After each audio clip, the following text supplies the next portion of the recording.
ब्रह्म से शिव बाबा पधारे, बोलते ध्वनियों। ब्रह्म से शिव बाबा पधारे, बोलते ध्वनियों। ब्रह्म मुख से मधुर वाणी, बोलते ध्वनियों। ब्रह्म से शिव बाबा पधारे, ओम ओम।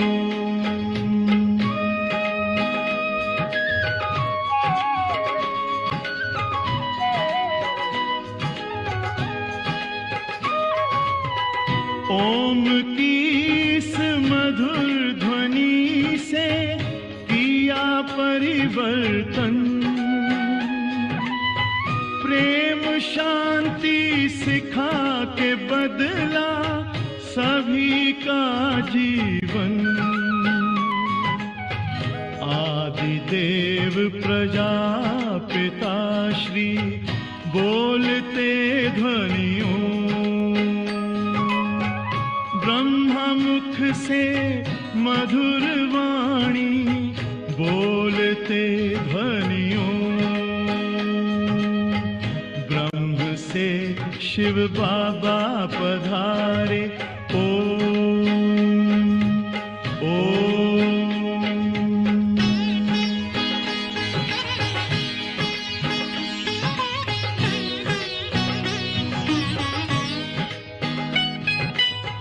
सोहनी सूरत मोहनी मूरत, ज्ञान के मोती। भव्य मुख पर चंद्रमासी, चमकती ज्योति। दिव्य दर्शन दिव्य वाणी, बोलते ध्वनियों। ब्रह्मा मुख से मधुर वाणी, बोलते ध्वनियों। ब्रह्म से शिव बाबा पधारे, ओम ओम।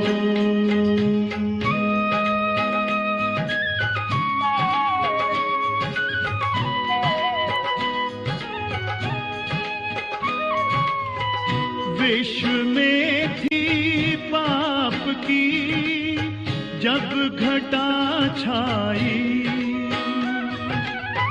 तब विभूति आप जैसी धरती पे आई।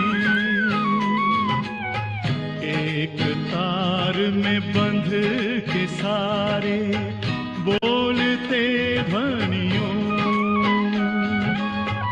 ब्रह्मा मुख से मधुर वाणी, बोलते ध्वनियों।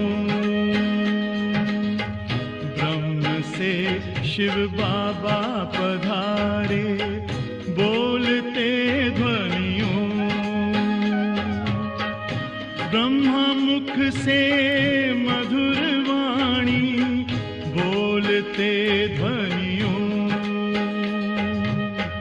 ब्रह्म से शिव बाबा पधारे, ओम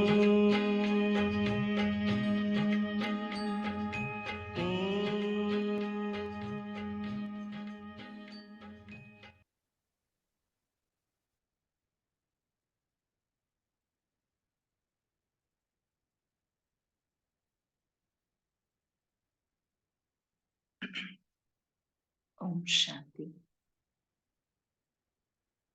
सतगुरुवार के लिए सबको बहुत बहुत बधाई हो, नमस्ते। आज ब्रह्म से पधारे हुए शिव बाबा हम बच्चों को कहते हैं कि बच्चे, इस शरीर से जीते जी मरने का अभ्यास करो।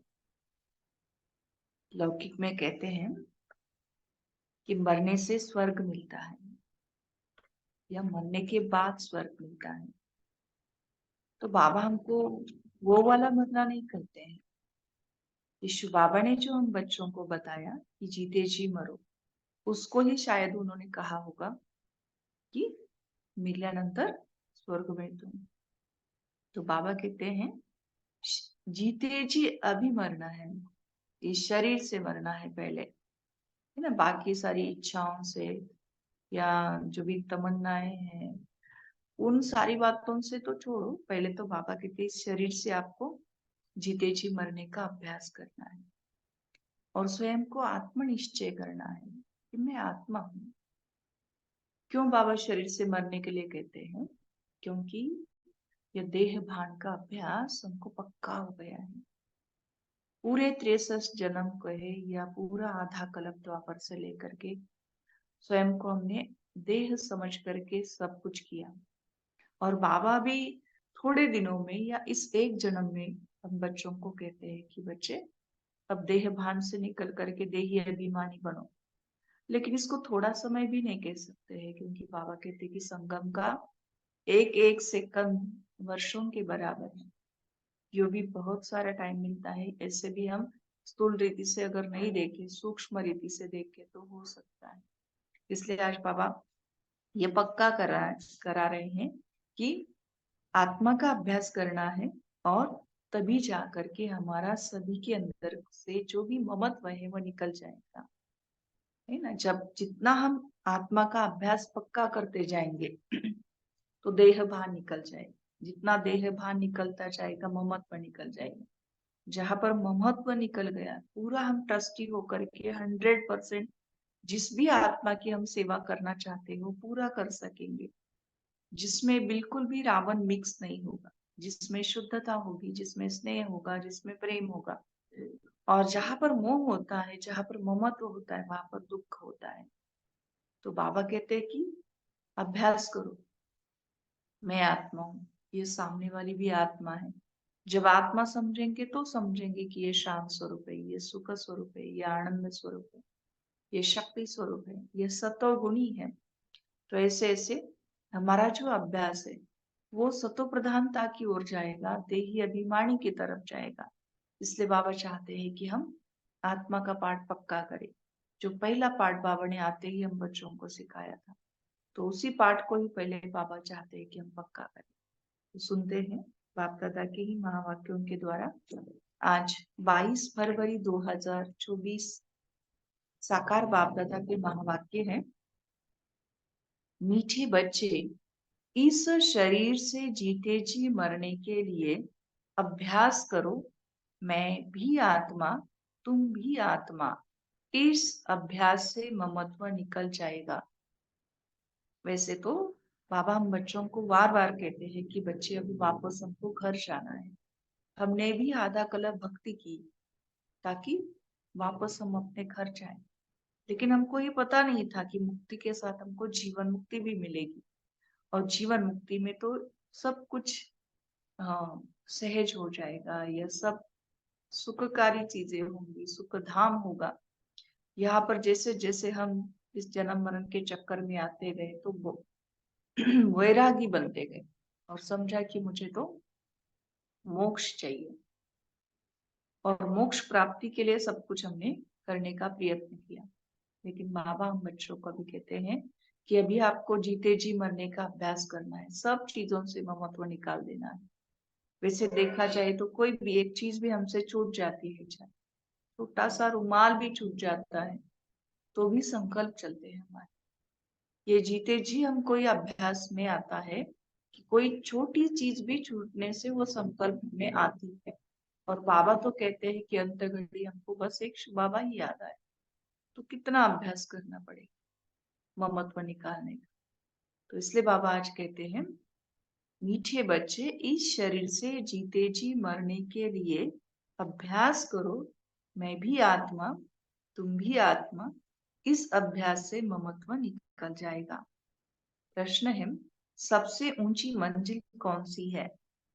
सबसे ऊंची मंजिल कौन सी है? उस मंजिल को प्राप्त करने वालों की निशानी क्या होगी? मंजिल माना हमारा लक्ष्य भी हो सकता है और मंजिल माना मंजिल भी कह सकते हैं। तो बाबा पूछ रहे हैं कि सबसे ऊंची मंजिल कौन सी है और उस मंजिल को प्राप्त करने वालों की निशानी क्या होगी? उत्तर है, सभी देहधारियों से ममत्व टूट जाए।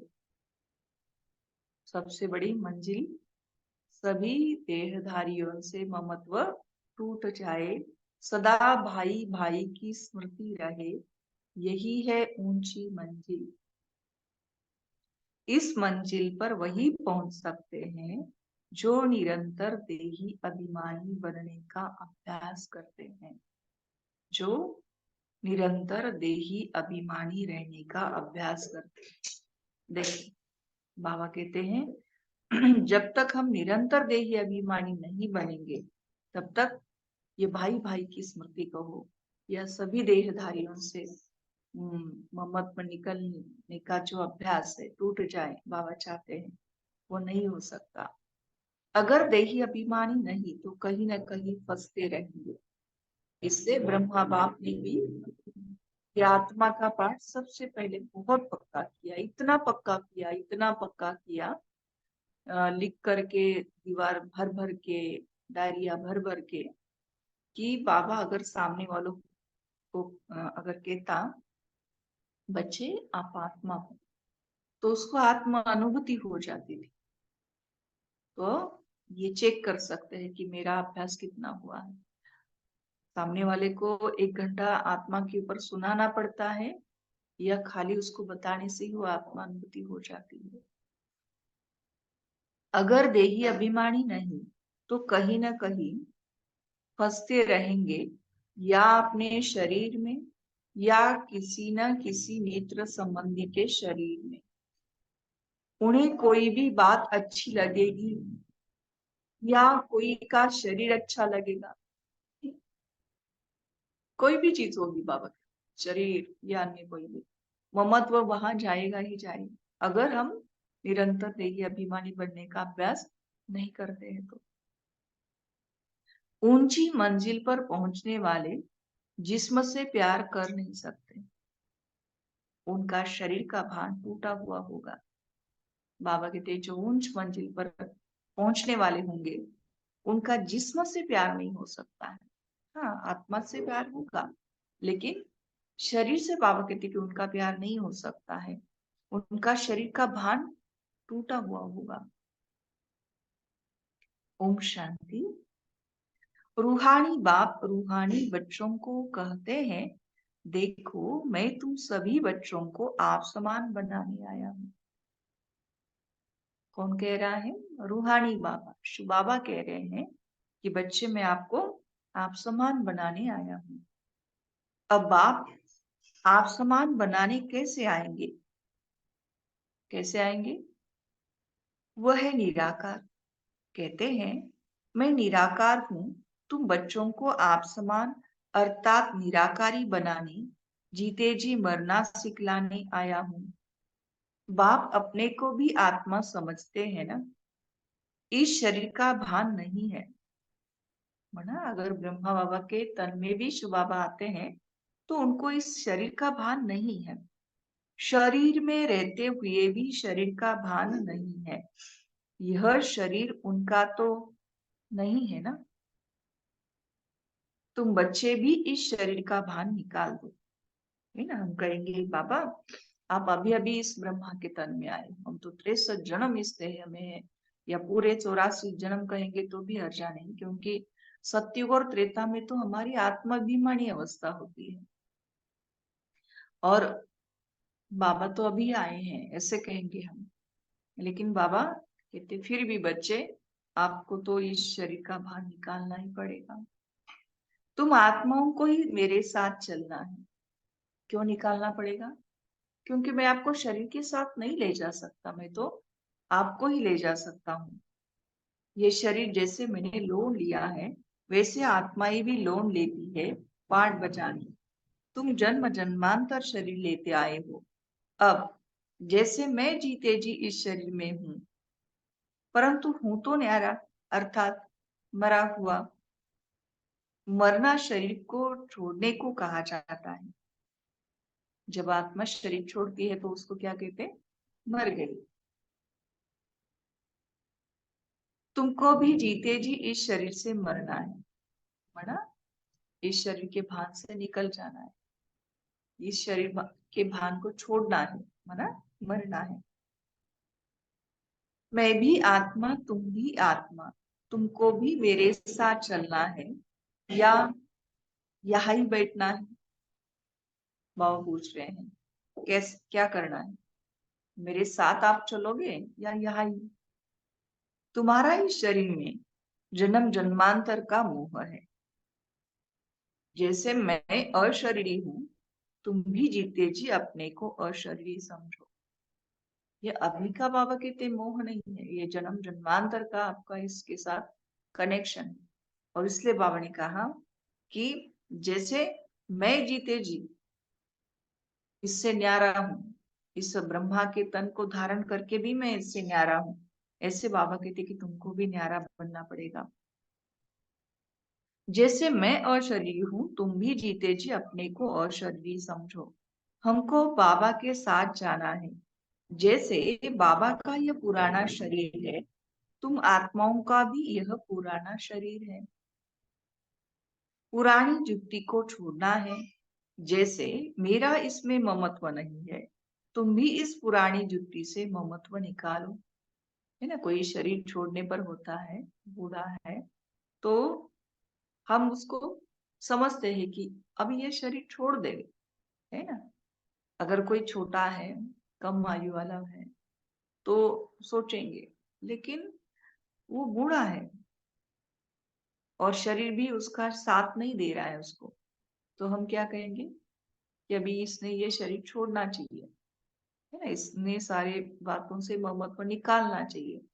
इसी हिसाब से बाबा भी हम बच्चों को कहते हैं ये पुरानी जुक्ति है, ये कोई आपका नया शरीर नहीं है, ये कोई आपको सुख देने वाला शरीर नहीं है, ये तो अंतिम शरीर है, ये पुराना है। और इसलिए बाबा कहते हैं कि जैसे बाबा का यह पुराना शरीर है, तुम आत्माओं का भी यह पुराना शरीर है, पुरानी जुक्ति को छोड़ना है।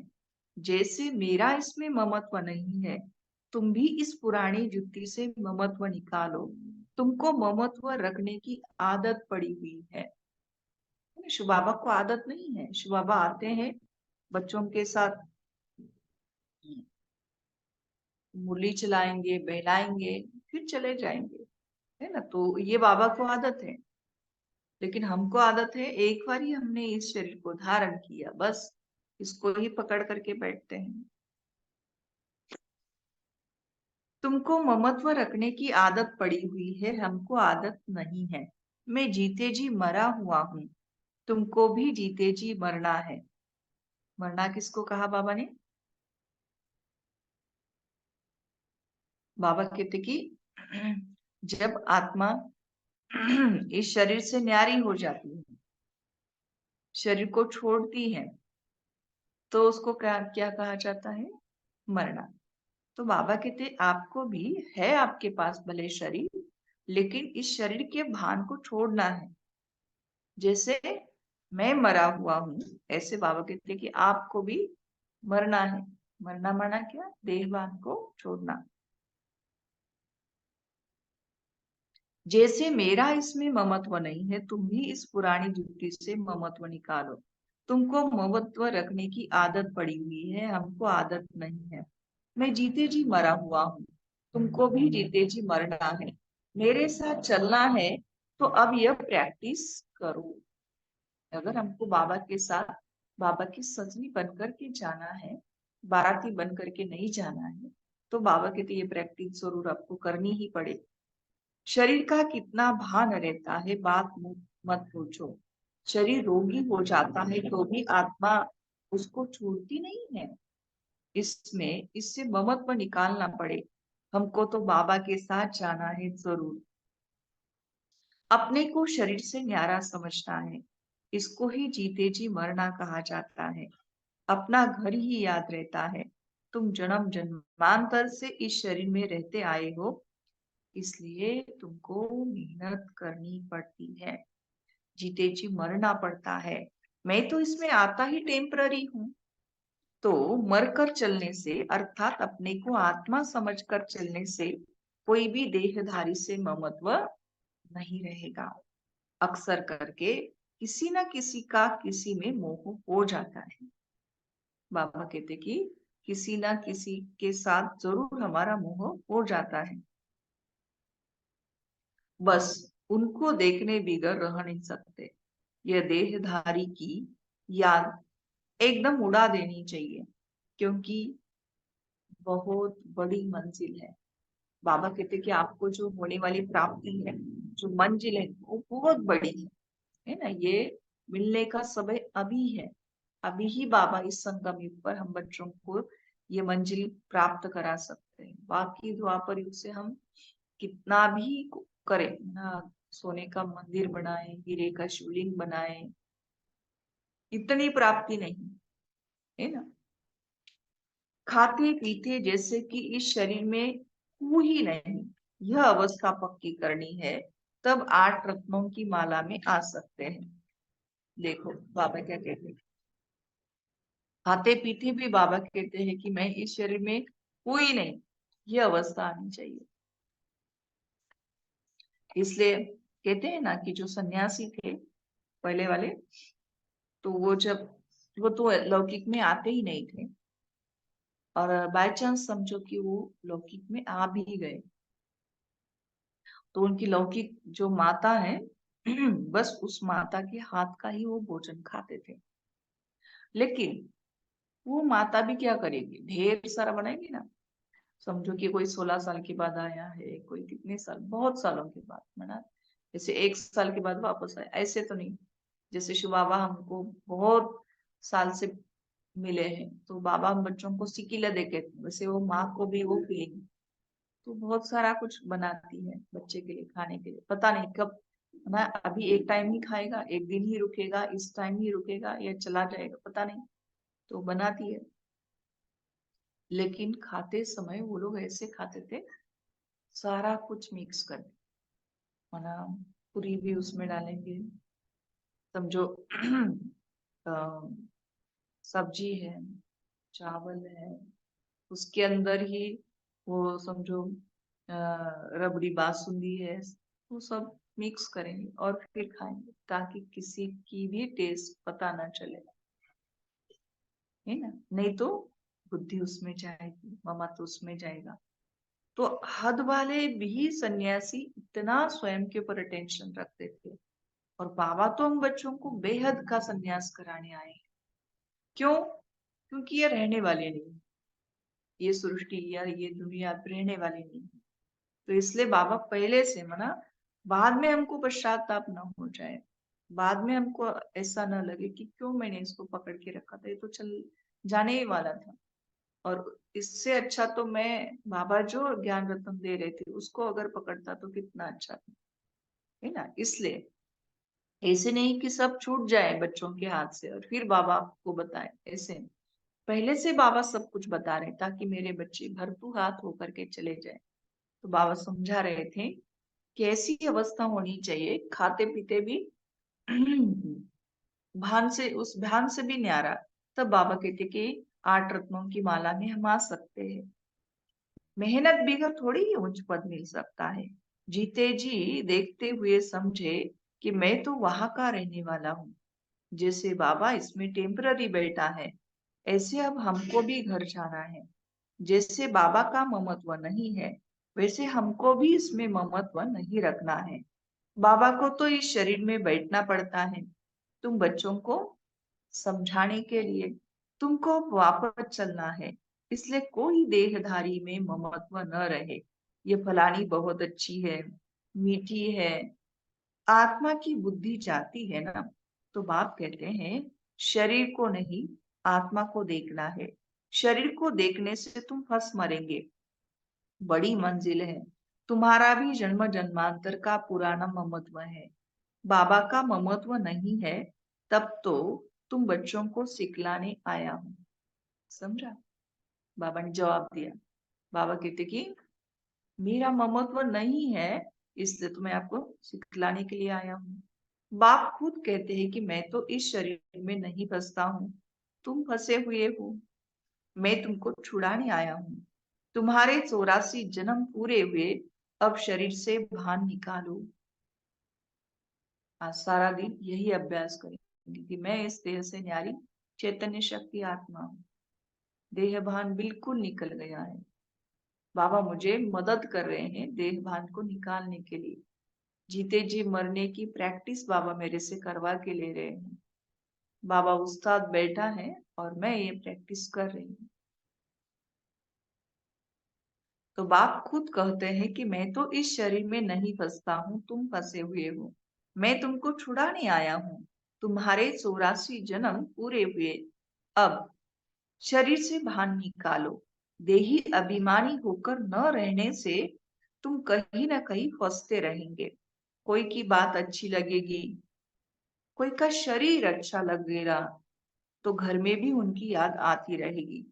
जिस्म पर प्यार होगा तो हार खा लेंगे। बाबा कहते जिस्म के ऊपर अगर हमारा प्यार जाएगा तो हार निश्चित है। ऐसे बहुत खराब हो जाते हैं।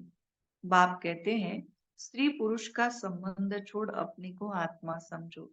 यह भी आत्मा और हम भी आत्मा। आत्मा समझते समझते शरीर का भान निकलता जाएगा। देखो, सामने वाली समझो भाई है तो समझेंगे कि ये सामने वाली आत्मा है, और माता है तो समझेंगे ये भाई नहीं है, ये पति नहीं है, ये भी आत्मा भाई है।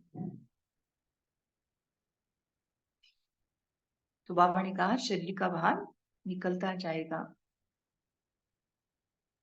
बाप कहते हैं स्त्री पुरुष का संबंध छोड़ अपने को आत्मा समझो। यह भी आत्मा, हम भी आत्मा। आत्मा समझते समझते शरीर का भान निकलता जाएगा। बाप की याद से ही विकर्म भी विनाश होंगे। शरीर भान निकल के आत्माभिमानी बनेंगे, और आत्मा समझ के बाबा कहते मुझे याद करो, तो ये सही विधि बन जाएगी जिससे विकर्म भी विनाश होंगे। इस बात पर तुम अच्छी तरह से विचार सागर मंथन कर सकते हो। माना ये बाबा ने एक टॉपिक दिया, आप बाबा कहते कि अच्छे से इसके ऊपर विचार सागर मंथन करो। विचार सागर मंथन करने बगैर तुम उछल नहीं सकेंगे। ये पक्का होना चाहिए कि हमको बाप के पास जाना है जरूर। मूल बात है याद की। 84 का चक्र पूरा हुआ, फिर शुरू होना है। इस पुरानी देह से ममत्व नहीं हटाया तो फंस पड़ेंगे। बाबा कहते कि अगर नहीं हटाया तो फंस पड़ेंगे, या अपने शरीर में या कोई मित्र संबंधी के शरीर में। तुमको तो किसी से भी दिल नहीं लगानी है। अपने को आत्मा समझ बाप को याद करना है। हम आत्मा भी निराकार, बाप भी निराकार। आधा कल्प तुम भक्ति मार्ग में बाप को याद करते आए हो ना। हे प्रभु कहने से शिवलिंग ही सामने आएगा। कोई देहधारी को हे प्रभु कह न सके। सभी शिव के मंदिर में जाते हैं, उनको ही परमात्मा समझ पूजते हैं। ऊंचे से ऊंचा भगवान एक ही है। ऊंचे से ऊंचा अर्थात परम धाम में रहने वाला। भक्ति भी पहले अव्यभिचारी होती है, एक की। अव्यभिचारी मना एक बाबा की, फिर व्यभिचारी बन जाती है। तो बाप बार बार बच्चों को समझाते हैं कि तुमको ऊंच पद पाना है तो यह प्रैक्टिस करो। देह का भान छोड़ो। सन्यासी भी विकारों को छोड़ते हैं ना। आगे तो सतो प्रधान थे, अभी तो वह भी तमो प्रधान बन पड़े हैं। सतो प्रधान आत्मा कशिश करती है। बाबा कहते जो सतो प्रधान होती है आत्मा, वो जरूर क्या करेगी, कशिश करेगी। जैसे चुंबक खींचता है, वो भी बाबा कहते हैं कि कशिश करेगी। अपवित्र आत्माओं को खींचती है, क्योंकि आत्मा पवित्र है ना। किसको कोशिश करेगी, जो अपवित्र है उनको। जो पवित्र आत्मा है ना, वो बाबा कहते की कशिश करती है। भल पुनर्जन्म में आते हैं तो भी पवित्र होने के कारण खींचते हैं। माना ये जो सत्व प्रधान सन्यासी है उनकी बाबा बात समझा रहे हैं। कितने गुणों के फॉलोअर्स बनते हैं। माना वो पहले सन्यासी है, फिर अभी उसने पुनर्जन्म लिया, तो वो जो पवित्रता थी वो तो उसके साथ है। तो बाबा कहते कि वो आत्मा सभी को प्यारी लगेगी, खींचेगी।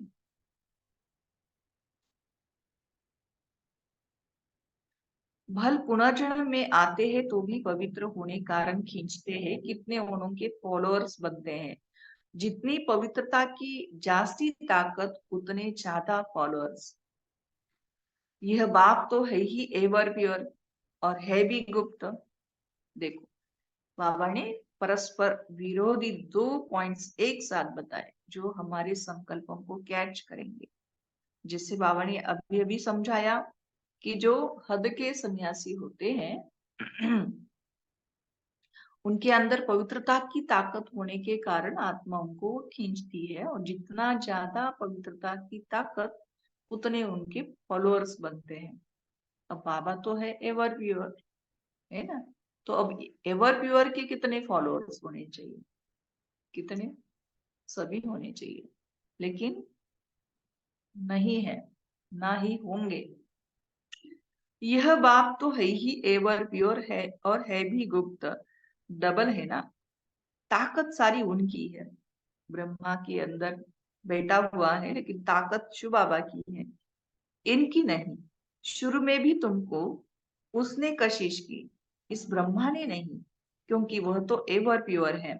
तुम कोई इनके पिछाड़ी नहीं भागे। किसके? ब्रह्मा बाबा के। यह कहते हैं मैं तो सबसे जास्ती पूरे 84 जन्म प्रवृत्ति मार्ग में रहा, यह तो तुमको खींच न सके। बाप कहते हैं कि मैंने तुमको खींचा। भल सन्यासी पवित्र रहते हैं, परंतु मेरे जैसा पवित्र तो कोई भी होगा नहीं। शिव बाबा के जैसे तो नहीं है। वो तो सब भक्ति मार्ग के शास्त्र आदि सुनाते हैं। मैं आकर तुमको सब वेदों शास्त्रों का सार सुनाता हूँ। चित्र में भी दिखाया है, विष्णु की नाभि से ब्रह्मा निकला, फिर ब्रह्मा के हाथ में शास्त्र दिखाए हैं। अब विष्णु तो ब्रह्मा द्वारा शास्त्रों का सार सुनाते नहीं, वो तो विष्णु को भी भगवान समझ लेते हैं। बाप समझाते हैं कि मैं इन ब्रह्मा द्वारा सुनाता हूँ, मैं विष्णु द्वारा थोड़े ही समझाता हूँ। कहा ब्रह्मा और कहा विष्णु। ब्रह्मा सो विष्णु बनते हैं, फिर 84 जन्म के बाद यह संगम होगा। यह तो नई बात है ना। ब्रह्मा जब विष्णु बन जाता है तो उसके लिए एक जन्म लगता है, लेकिन विष्णु से फिर ब्रह्मा बनने के लिए 84 जन्म लगते हैं। फिर ये संगम युग आता है, फिर शिव बाबा दादा लेखराज को ब्रह्मा बनाएंगे। ये तो नई बात है ना। तो कितनी वंडरफुल बातें हैं समझाने की। अब तो बाप कहते हैं बच्चे जीते जी मरना है, तुम शरीर में जीते जी हो ना, समझते हो हम आत्मा है, हम बाबा के साथ चले जाएंगे। ये शरीर आदि कुछ भी ले नहीं जाना है। अब बाबा आया है, कुछ तो नई दुनिया में ट्रांसफर कर दे, क्योंकि ये शरीर तो नहीं साथ में ले जाएंगे। और जैसे शरीर कोई छोड़ता है तो भी आपने देखा होगा, वो कितना भी बड़ा व्यक्ति होगा, कितनी भी उसकी प्रॉपर्टी होगी, कितने भी उसके परिवार या जन वाले होंगे, लेकिन कोई ना उसके साथ जाएगा देहधारी, ना वो प्रॉपर्टी जो है वो साथ जाएगी, है ना। कितना उसके मुख में सोने का थोड़ा सा टुकड़ा डालेंगे, और आरती के लिए बस ढूंढ के 1 रुपया लाएंगे और वही उसके साथ दे देंगे। बाबा कहते ये तो आपने बार बार देखा है। और अभी तो बाबा कहते ये सब कुछ छोड़ना ही है आपको, देह सहित, और वापस घर चलना है, इसमें से कुछ भी साथ लेके नहीं जाना है। तो बाबा कहते कि क्या करना है? ट्रांसफर कर देना है। ट्रांसफर मतलब अभी जितना हम भारत को स्वर्ग बनाने की सेवा में बाबा को मददगार बन जाएंगे, तो वो ट्रांसफर होके आपको सतयुग में मिलेगा। मनुष्य दान पुण्य आदि करते हैं दूसरे जन्म में पाने के लिए। तुमको भी नई दुनिया में मिलना है। यह भी करेंगे वही जिन्होंने कल्प पहले किया होगा, है ना, जिनके लिए रखा। वो बाबा कहते कि आपके लिए नहीं रखेंगे, वो अपने लिए रखेंगे। इसलिए अपने लिए क्या करना है, अभी हमको लगाना है। जिन्होंने कल्प पहले किया होगा, बाबा कहते वही करेंगे। कम जास्ती कुछ भी होगा नहीं, तुम साक्षी होकर देखते रहेंगे, कुछ कहने की भी दरकार नहीं रहती। फिर भी बाप समझाते हैं जो कुछ करते हैं तो उसका भी अहंकार नहीं आना चाहिए। हम आत्मा यह शरीर छोड़कर जाएंगे, वहां नई दुनिया में जाकर नया शरीर लेंगे। गाया भी जाता है राम गयो रावण गयो। रावण का परिवार कितना बड़ा है, तुम तो मुट्ठी भर हो। ये सारा रावण संप्रदाय है। बाबा कहते आपको छोड़कर बाकी सब रावण संप्रदाय है। तुम्हारा राम संप्रदाय कितना थोड़ा होगा, 9 लाख, है ना, उस समय की बात है। तुम धरती के सितारे हो ना, माँ बाप और तुम बच्चे। तो बाप बार बार बच्चों को समझाते हैं कि मरजीवा बनने की कोशिश करो। आज बाबा एक ही पाठ पक्का करते हैं, मरजीवा बनो, मरजीवा बनो। अगर किसी को देखकर बुद्धि में आता है ये बहुत अच्छी है, बहुत मीठा समझाती है, यह भी माया का वार होता है। माया ललचा देती है, उनकी तकदीर में नहीं है तो माया सामने आ जाती है। कितना भी समझाओ तो गुस्सा लगेगा, वरना कोई सावधानी देगा तो अच्छा नहीं लगेगा। यह नहीं समझते कि यह देह देह अभिमान ही काम करा रहा है। अगर ज्यादा समझाते हैं तो टूट पड़ते हैं, इसलिए प्यार से चलाना पड़ता है। किसी से दिल लग जाता है तो बात मत पूछो, पागल हो जाते हैं। माया एकदम बेसमझ बना देती है। इसलिए बाप कहते हैं कभी कोई के नाम रूप में नहीं फंसना। मैं आत्मा हूँ और एक बाप जो विदेही है उनसे ही प्यार रखना है। यही मेहनत है। कोई भी देह में ममत्व न हो। ऐसे नहीं कि घर में बैठे भी वह ज्ञान देने वाली याद आती रहे। मीठी बड़ी बड़ी मीठी है, बहुत अच्छा समझाती है। अरे मीठा तो ज्ञान है, मीठी आत्मा है। शरीर थोड़ी ही मीठा है। बात करने वाले भी आत्मा है। कभी भी शरीर पर आशिक नहीं होना है। आजकल तो भक्ति मार्ग बहुत है। आनंदमयी माँ को भी माँ माँ करते याद करते रहते हैं। अच्छा, बाप कहाँ है? वर्षा बाप से मिलना है या माँ से? माँ को भी पैसा कहाँ से मिलेगा? सिर्फ माँ माँ कहने से जरा भी पाप नहीं कटेंगे।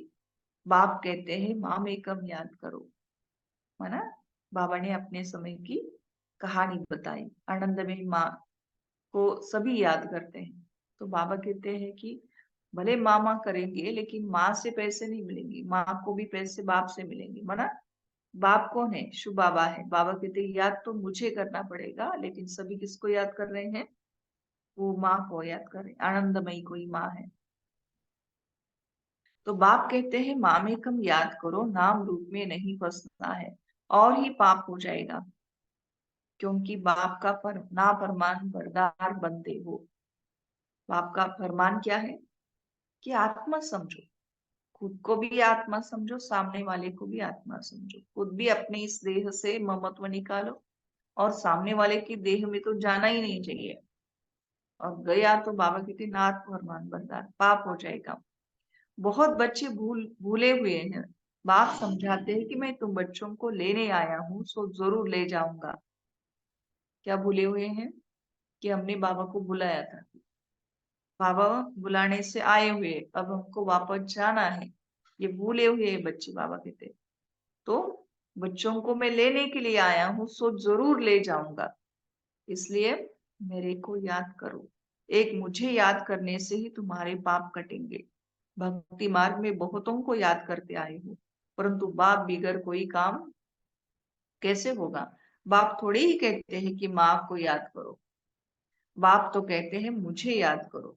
पतित पावन मैं हूँ। बाप के डायरेक्शन पर चलो। तुम भी बाप के डायरेक्शन पर औरों को समझाते रहो। तुम थोड़े ही पतित पावन ठहरे। याद एक को ही करना है। हमारा तो एक बाप, दूसरा न कोई। देखो ये बात अंडरलाइन कर आज बाबा करा रहे हैं। हमेशा ही करते हैं, लेकिन आज ज्यादा बाबा ने जोर दिया इस टॉपिक के अंदर, जो आनंदमयी माँ का बाबा ने सुनाया उसमें। बाबा कहते हैं कि एक मुझे ही आपको याद करना है, एक मेरे को ही याद करने से आप पतित से पावन बनोगे, क्योंकि मैं ही पतित पावन हूँ। अन्य किसी को भी आपने याद किया, आज तक भक्ति में सबको बाबा कहते याद करते आए, परंतु बाप बिगड़ काम कैसे होगा।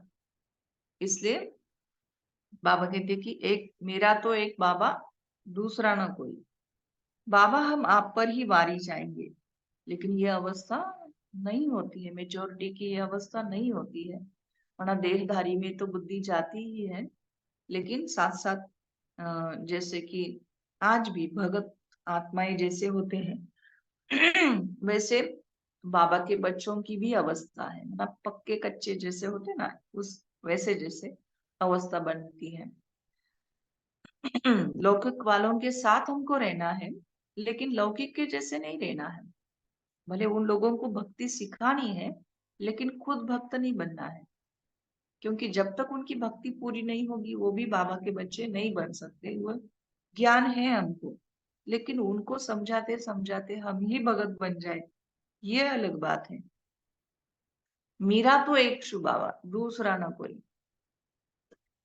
मना उनको अगर अन्य किसी की भी भक्ति हम सिखलाते हैं, उस समय भी हमको ये पक्का होना चाहिए कि ये भी शिव बाबा है, या ये शिव बाबा देने वाला तो शिव बाबा ही है ना, कि कोई भी है वो सामने मूर्ति, लेकिन देने वाले तो शिव बाबा है, ये हमको पक्का होना चाहिए। हम ज्ञानी तो आत्मा है, अज्ञानी के जैसे हमारे चलन नहीं होनी चाहिए।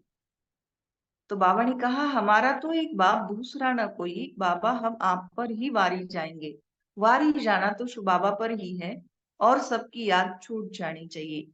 भक्ति मार्ग में तो बहुतों को याद करते रहते हैं, यहाँ तो एक शिव बाबा, दूसरा ना कोई। फिर भी कोई अपनी चलाते हैं, तो क्या गति सदगति होगी। बाबा इतना समझाते हैं, फिर भी बच्चे अपने ही चलाते हैं, तो बाबा कहते कि क्या गति सदगति होगी। मूंझ पड़ते हैं बिंदु को कैसे याद करे। अरे तुमको अपनी आत्मा याद है ना, कि मैं आत्मा हूँ, वह भी बिंदी रूप ही है। तो तुम्हारा बाप भी बिंदी है, बाप से वर्षा मिलता है। माँ तो फिर भी देहधारी हो जाती है, तुमको विदेही से ही वर्षा मिलना है। इसलिए और सब बातें छोड़ एक से बुद्धि योग लगाना है। अच्छा, मीठे मीठे सिखिलदे बच्चों प्रति माता पिता बाप दादा का याद प्यार और गुड मॉर्निंग।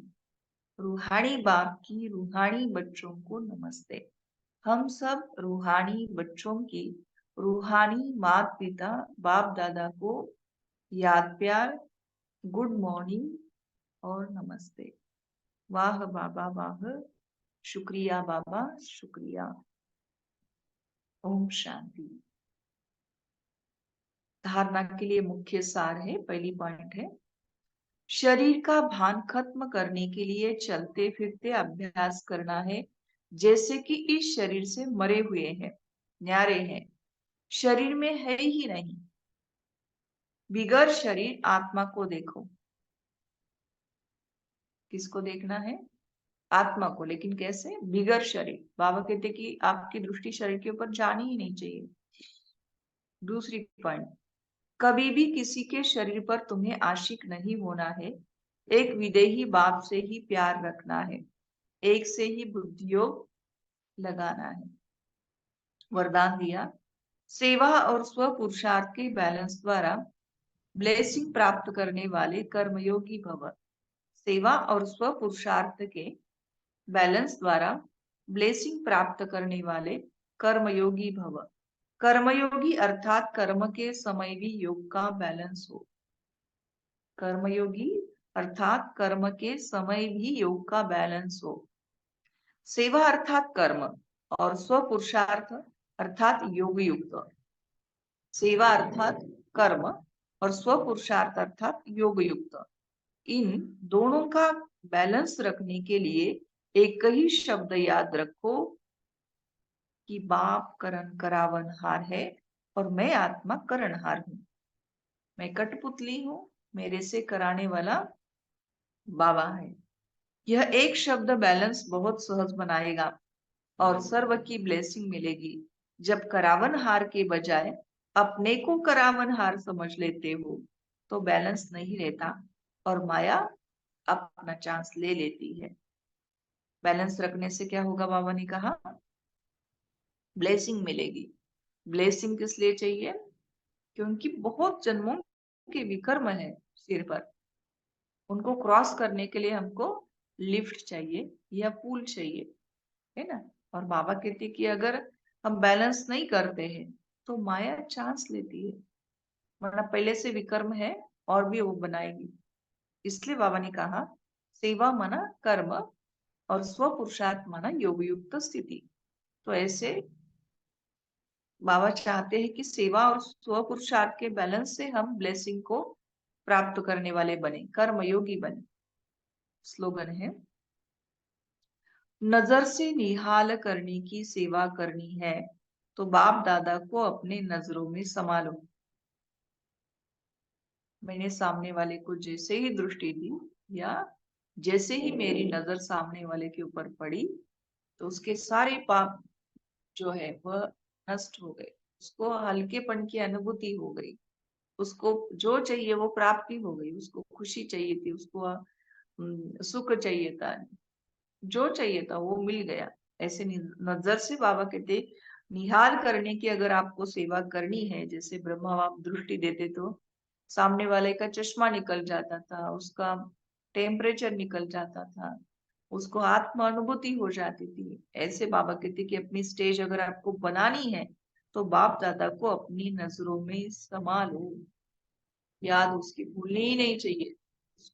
जैसे बाबा ने आज समझाया ना कि देहधारी की तरफ मित्र संबंधी खुद के देह में जैसे हमारी बुद्धि जाती है, इतना हमारी बुद्धि किस में जानी चाहिए, शिव बाबा में जानी चाहिए, अपनी नजरों में उसको समाना चाहिए। तब यह हमारी अवस्था बन जाएगी। ग्रस्त में रहते सिद्धि, है ना, सिद्धि स्वरूप हम बन जाएंगे। और फिर ये जो ब्राह्मण जीवन है वो बोरिंग नहीं लगेगा, या इसमें कभी ऊपर नीचे वाली अवस्था नहीं हो जाएगी, क्योंकि सिद्धि स्वरूप हम बन जाएंगे तो हल्केपन की भी अवस्था होगी, सामने वाले को भी कुछ हम दे रहे हैं तो उसकी भी खुशी बनी रहेगी। अगर कुछ नहीं प्राप्त हो रहा है तो जाके ये बोर लगता है या उदास बन जाते हैं, तो माया चांस लेती है, क्योंकि कमजोर संकल्पों की रचना माना ही माया है और कुछ नहीं है। इसलिए बाबा चाहते हैं कि बाबा को नजरों में समा लेना है। अच्छा आज बाबा कहते हैं मीठे बच्चे इस शरीर से जीते जी मरने के लिए अभ्यास करो। मैं भी आत्मा, तुम भी आत्मा। इस अभ्यास से ममत्व निकल जाएगा। और सबसे बड़ी मंजिल बाबा ने सुनाई कि सभी देहधारियों से ममत्व टूट जाना, चाहे वो देवात्माएं हैं या अन्य कोई भी मित्र संबंधी, कोई भी देहधारी से हमारा ममत्व नहीं होना चाहिए।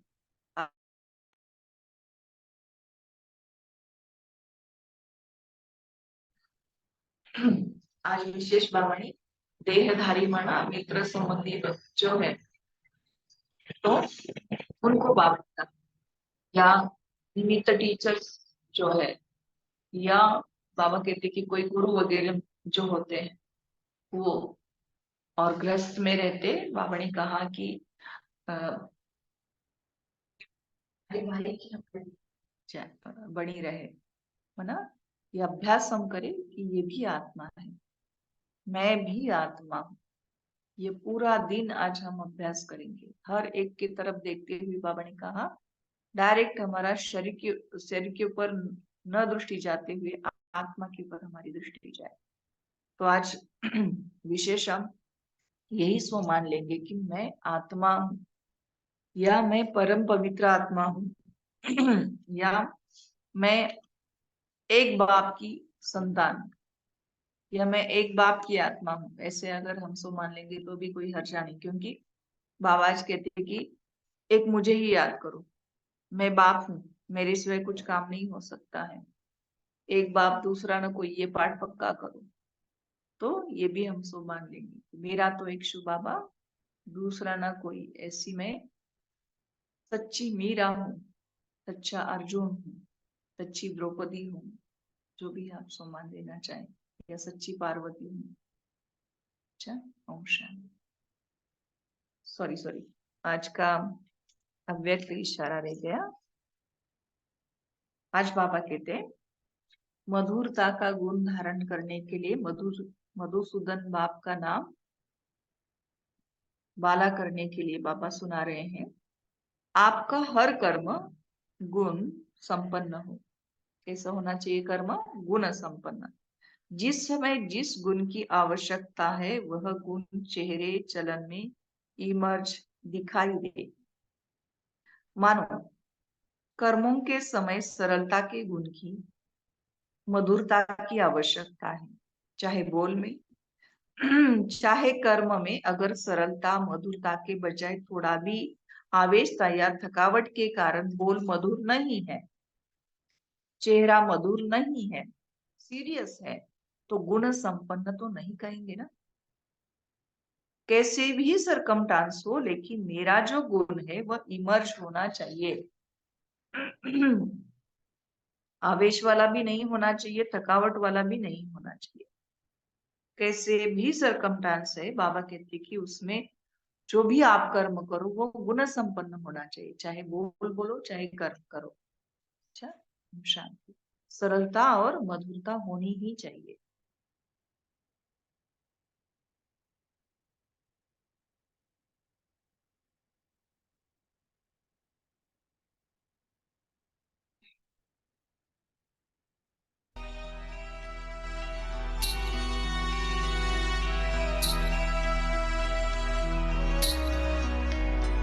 हमें जाना है उस देश, तजे साकारी देश, जहाँ शिव बाबा है। हमें जाना है उस देश, तजे साकारी देश, जहाँ शिव बाबा है। करना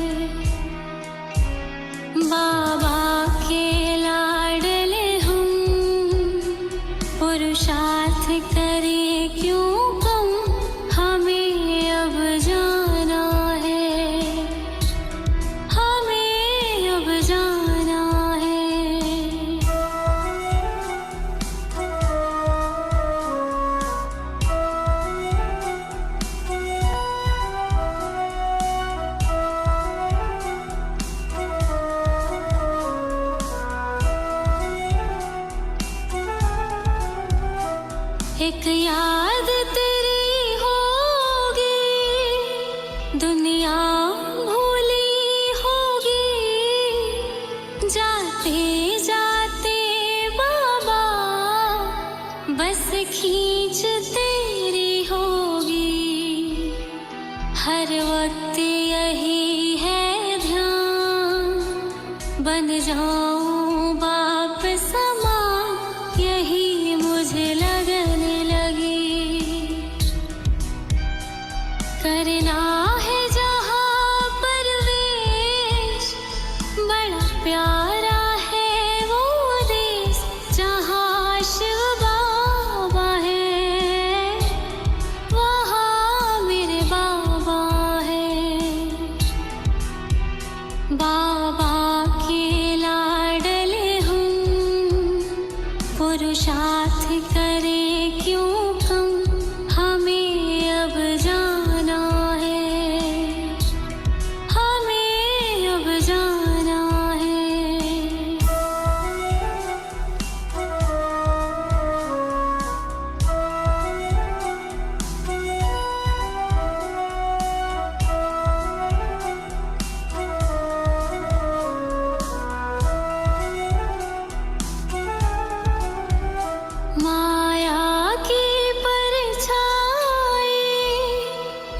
जगत पे है छा